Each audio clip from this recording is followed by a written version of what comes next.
ಉತ್ತಮ ಗುಣಾತ್ಮಕ ಶಿಕ್ಷಣ ಕಲಿಕೆಗಾಗಿ ಕಡ್ಡಾಯವಾಗಿ ನಿಮ್ಮ ಮಕ್ಕಳನ್ನ ಸರ್ಕಾರಿ ಶಾಲೆಗೆ ಸೇರಿಸಿ ಬಿಇಒ ಸುರೇಂದ್ರ ಕಾಂಬಳೆ. ನಮ್ಮ ಕನ್ನಡ ಶಾಲೆಗಳನ್ನು ಉಳಿಸಿ ಬೆಳೆಸಬೇಕಾದ್ರೆ ಉತ್ತಮ ಗುಣಮಟ್ಟ ಶಿಕ್ಷಣ ಅವಶ್ಯ. ಆದರೆ ಸರ್ಕಾರಿ ಶಾಲೆಗಳಲ್ಲಿ ಉತ್ತಮ ಗುಣಮಟ್ಟದ ಶಿಕ್ಷಣ ಇದ್ದು ಅದರಿಂದ ಪ್ರತಿಯೊಬ್ಬರು ತಮ್ಮ ಮಕ್ಕಳನ್ನ ಖಾಸಗಿ ಶಾಲೆಗೆ ಕಳಿಸದೆ ಕಡ್ಡಾಯವಾಗಿ ಸರ್ಕಾರಿ ಶಾಲೆಗೆ ಸೇರಿಸಿ ಎಂದು ಕ್ಷೇತ್ರ ಶಿಕ್ಷಣಾಧಿಕಾರಿ ಸುರೇಂದ್ರ ಕಾಂಬಳೆ ಹೇಳಿದ್ದಾರೆ.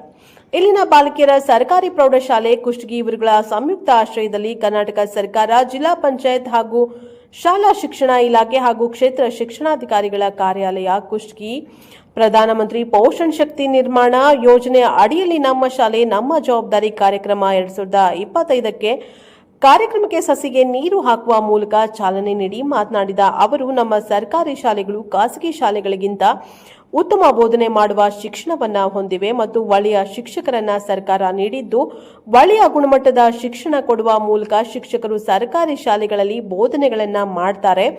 ಮಕ್ಕಳಿಗೆ ಬೇಕಾದ ಬಿಸಿಯೂಟ, ಸಮವಸ್ತ್ರ, ಪಠ್ಯಪುಸ್ತಕ ಸೇರಿದಂತೆ ಇತರೆ ಸೌಲಭ್ಯಗಳನ್ನು ಸರ್ಕಾರ ಮಕ್ಕಳಿಗಾಗಿ ನೀಡುತ್ತದೆ ಎಂದರು.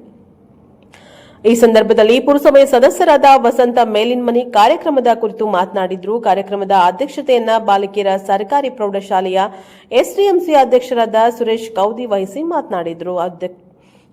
ಅಕ್ಷರ ದಾಸೋಹ ಸಮಿತಿಯ ಅಧಿಕಾರಿ ಸೋಮನಗೌಡ ಪಾಟೀಲ್ ಪ್ರಾಸ್ತಾವಿಕವಾಗಿ ಮಾತನಾಡಿದ್ದಾರೆ.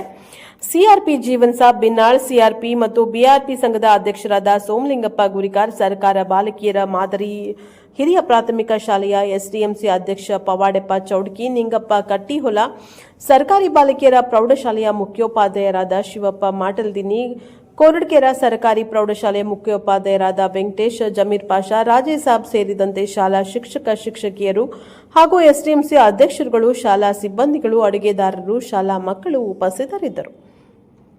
ಸರ್ಕಾರಿ ಶಾಲೆ ಉಳಿಸಿ ಬೆಳೆಸಿರುವಂತಹ ಒಂದು ಅಭಿಯಾನ ರಾಜ್ಯಾದ್ಯಂತ ಪ್ರಾರಂಭ ಆಗಿದೆ. ಆ ಹಿನ್ನೆಲೆಯಲ್ಲಿ ಈ ವರ್ಷ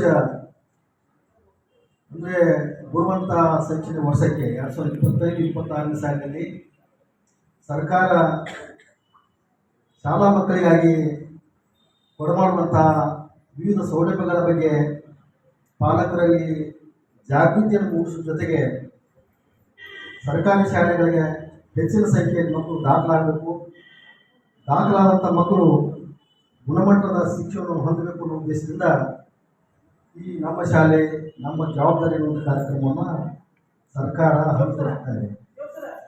ಹೆಸರು ಹೇಳುವ ಹಾಗೆ ನಮ್ಮ ಶಾಲೆ ಅಂದರೆ ನಮ್ಮ ಶಾಲೆ ನಮ್ಮ ಜವಾಬ್ದಾರಿ. ನಮ್ಮ ಅಂದರೆ ಇಲ್ಲಿ ಯಾರು ಬರ್ತಾರೆ ಅಂದರೆ ಎಲ್ಲರೂ ಬರ್ತಾರೆ. ಮಕ್ಕಳು, ಪಾಲಕರು, ಶಿಕ್ಷಕರು, ಜನಪ್ರತಿನಿಧಿಗಳು, ಎಲ್ಲರೂ, ಸಮುದಾಯ ಎಲ್ಲರೂ ಬರ್ತಾರೆ. ಈ ಸರ್ಕಾರಿ ಶಾಲೆಗಳಂದರೆ ಸಾರ್ವಜನಿಕ ಆಸ್ತಿ. ಸರ್ಕಾರಿ ಶಾಲೆಗಳು ಉಳಿಬೇಕು, ಬೆಳಿಬೇಕು ಅಂದರೆ ಸಮುದಾಯದ ಸಹಕಾರ ಅತ್ಯವಶ್ಯ ಇದೆ. ಸಮುದಾಯದ ಸಹಕಾರ ಇಲ್ಲದೆ ಹೋದರೆ ಸರ್ಕಾರದ ಯಾವ ಯೋಜನೆಗಳು ಯಶಸ್ವಿಯಾಗಲಿಕ್ಕೆ ಸಾಧ್ಯ ಇಲ್ಲ. ಸರ್ಕಾರಿ ಶಾಲೆಗಳಲ್ಲಿ ಓದುವ ಮಕ್ಕಳಿಗೆ ಹಲವಾರು ಕಾರ್ಯಕ್ರಮಗಳನ್ನು, ಯೋಜನೆಗಳನ್ನು, ಸೌಲಭ್ಯಗಳನ್ನು ಕೊಡ್ತಾ ಇದೆ. ಅದನ್ನು ನಮ್ಮ ಸೋಮನಗೌಡ ಸರ್ ಈಗಾಗಲೇ ತಮ್ಮ ಮುಂದೆ ಹೇಳಿದ್ದಾರೆ. ಇದರ ಉದ್ದೇಶ ಏನಂದರೆ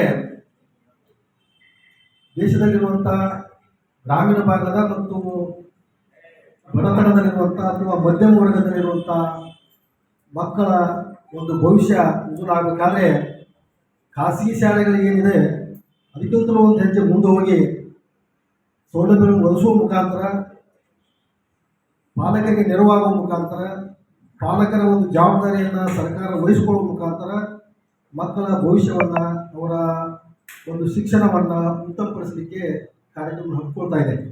ಆದರೆ ಇದು ಹೊಸದೇನಲ್ಲ, ಹಲವಾರು ವರ್ಷಗಳಿಂದ ಈ ಸೌಲಭ್ಯಗಳು ಸಿಗ್ತಾ ಇದೆ. ಸುಸಜ್ಜಿತವಾದಂಥ ಶಾಲಾ ಕಟ್ಟಡ ಮತ್ತು ಮೂಲಭೂತ ಸೌಲಭ್ಯಗಳು, ಸಮವಸ್ತ್ರ, ಪಠ್ಯಪುಸ್ತಕ, ವೈದ್ಯಕೀಯ ಸೌಲಭ್ಯ, ಬಿಸಿಯೂಟದಲ್ಲಂತೂ ಸಾಕಷ್ಟು ಸೌಲಭ್ಯಗಳು ಇವತ್ತು ಮಕ್ಕಳಿಗೆ ಒದಗ್ತಾ ಇದೆ. ಇವೆಲ್ಲ ಸಿಗ್ತಾ ಇದ್ರೂ ಪಾಲಕರಲ್ಲಿ ಏನಾಗ್ತಾ ಇದೆ, ಖಾಸಗಿ ಶಾಲೆಯ ಬಗ್ಗೆ ಒಂದು ತಪ್ಪು ಅಭಿಪ್ರಾಯ ಇತ್ತು. ಸರ್ಕಾರಿ ಸೌಲಭ್ಯ ಇಷ್ಟೆಲ್ಲ ಇದ್ರೂ ಹೊರೆಯಾರನ್ನು ಸಾಲ ಸೂಲ ಮಾಡಿ ಸೇರಿಸ್ತಾ ಇದ್ದಾರೆ. ಅದು ತಪ್ಪಬೇಕಾಗಿದೆ. ಯಾಕಂದರೆ ನಮ್ಮಲ್ಲಿ ಕ್ವಾಲಿಫೈಡ್ ಟೀಚರ್ ಗುಣಮಟ್ಟದ ಶಿಕ್ಷಣ ನೀಡುವಂಥ ಶಿಕ್ಷಕರ ಒಂದು ಸೌಲಭ್ಯ ಇರ್ತದೆ. ಪ್ರೈವೇಟ್ ಶಾಲೆಗಳಲ್ಲಿ ಯಾವ ಶಿಕ್ಷಕರು ಇರ್ತಾರೆ ಅಂದರೆ ಯಾರು ಸರ್ಕಾರಿ ಶಾಲೆಗಳಿಗೆ ನೇಮಕ ಆಗಕ್ಕೆ ಸಾಧ್ಯ ಆಗೋದಿಲ್ವೋ ಅವರು ಅನಿವಾರ್ಯವಾಗಿ ಅವರು ಖಾಸಗಿ ಶಾಲೆಗಳು ಓದ್ತಾ ಇರ್ತಾರೆ. ಅವರಿಗೆ ಆರ್ಥಿಕವಾಗಿ ಭದ್ರತೆ ಇರೋದಿಲ್ಲ ಮತ್ತು ಅವರಿಗೆ ಗ್ಯಾರಂಟಿ ಇರೋದಿಲ್ಲ ಜಾಬ್ ಬಗ್ಗೆ. ಇವತ್ತು ಕರ್ನಾಟಕ ಸರ್ಕಾರ ಯಾವ ಮಕ್ಕಳಿಗೆ ಹಾಸ್ಟೆಲ್ ಸಿಕ್ಕಿಲ್ಲ ಅವರಿಗೆ 2,000 ರೂಪಾಯಿ ಅವರಿಗೆ ಸ್ಕಾಲರ್ಶಿಪ್ ಕೊಡಕ್ಕೆ ಪ್ರತಿದಿನ. ಯಾವ ಮಕ್ಕಳಿಗೆ ಹಾಸ್ಟೆಲ್ ಸಿಕ್ಕಿಲ್ಲ ಆ ಮಕ್ಕಳಿಗೆ ಅನುಕೂಲ ಆದಂತ ಸರ್ಕಾರ ಈ ಸೌಲಭ್ಯ ಕೊಡ್ತಾ ಇದೆ. ಇಷ್ಟೆಲ್ಲ ಸೌಲಭ್ಯನ ಸರ್ಕಾರ ನಮಗೆ ಕೊಡ್ತಾ ಇದೆ. ಹಾಗಾದ್ರೆ ಈ ಗುಣಾತ್ಮಕತೆ ಬಗ್ಗೆ ಸರ್ಕಾರ ಶಾಲೆಗಳಿಗೆ ಪಾಲಕರು ವಿದ್ಯಾರ್ಥಿಗಳಿಗೆ ಚಿಕಿತ್ಸೆ ಕೊಡ್ತಕ್ಕಂತ ವ್ಯವಸ್ಥೆ RBSಗೆ ಈ ಸುವರ್ಣ ಆರೋಗ್ಯ ಚೇತನ ಕಾರ್ಯಕ್ರಮ, ಇದನ್ನ ಬಹಳಷ್ಟು ಪಾಲಕರಿಗೆ ಗೊತ್ತಿಲ್ಲ. ನಮ್ಮ BRT ಅಂತ ಒಂದು ಸಂಪನ್ಮೂಲ ಕೇಂದ್ರದ ಒಂದು ವಿಂಗ್ ಇದೆ. ಎಲ್ಲಾ ವಿಕಲಚೇತನ ಮಕ್ಕಳಿಗೆ ಉಚಿತವಾಗಿರ್ತಕ್ಕಂಥ ಪರೀಕ್ಷೆ ಮತ್ತು ವಿದ್ಯಾರ್ಥಿಗಳಿಗೆ